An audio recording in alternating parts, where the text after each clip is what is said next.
तर दुसरीकडे अहिल्यानगर जिल्ह्यात तापमानाचा पारा 40शी पार गेलाय आणि याचाच परिणाम साईबाबांच्या शिर्डीतही जाणवू लागलाय।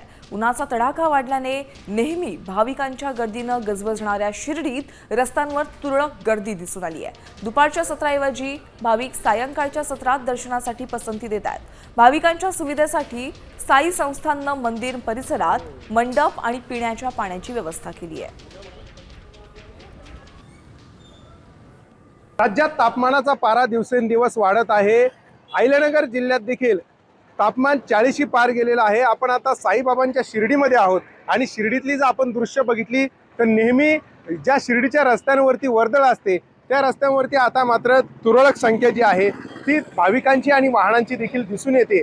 तर दुसऱ्या बाजूला साई मंदिर परिसरामध्ये साई संस्थानने भक्तांच्या सुविधेसाठी मंडपाची व्यवस्था जी आहे ती केलेली आहे, जेणेकरून हा जो तापमानाचा पारा वाढलेला आहे यापासून भाविकांचं संरक्षण व्हावं। मात्र असं असलं तरी शिर्डीतल्या रस्त्यांवरचं चित्र जर आपण बघितलं तर या ठिकाणी या कडाक्याच्या उन्हाचा फटका जो आहे किंवा जो त्रास आहे तो साई भक्तांना मोठ्या प्रमाणात सहन करावा लागतो।